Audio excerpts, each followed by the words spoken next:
So nandito na nga tayo guys sa dagat at ayan, nakikita nyo low tide. Low tide na kasi maaga yung low tide talaga ngayon. At ayun, nakikita nyo si paring Madyon. Ayun, nagtatamba na siya kung tawagin dito sa Bicol, mga idol, mga guys. Tamba kasi pinapalo yung tubig para yung isda pumunta doon sa lambat. So ayun, shout out sa paring Madyon, sana makarami ka. Daming nag-aantay sa iyo doon sa Barangay Pawa. Bibili daw ng mahuhuli mong isda, paring Madyon. So sana makarami ka. So yun guys, naantay ko yung mga kasama ko na bumaba. Ayan, baba na sila. So samahan nyo kami guys. Tara. So iiwan na lang dito guys yung balsa natin kasi sobrang babaw na talaga. Low tide na kasi. Ayan, labas na yung batuan sa gilid.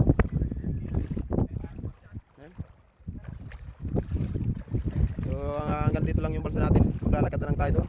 Pasok sa daan. So ayan, kinukuha na yung gamit natin.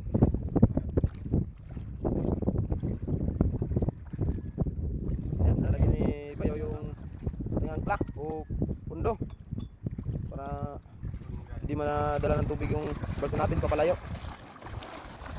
So yun guys, papasok na kami. Tara, samahan nyo kami.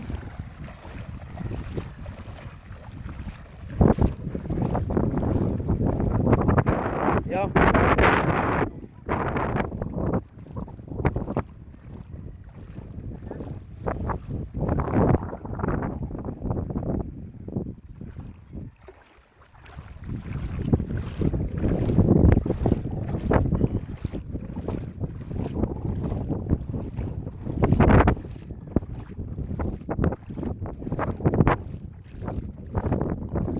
Linaw ng tubig guys, oh.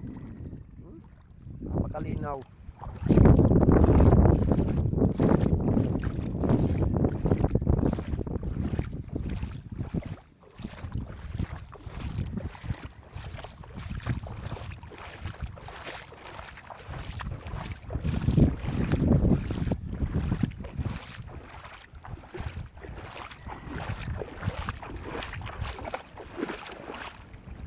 Ito yun nga. Doon, iniwan natin yung ating balsa. Kasi sasayad nga dito. Gawa ng low tide na. Naglalakad na lang tayo, papasok doon. Ayan, oh, nakikita nyo, wala na ng tubig, oh.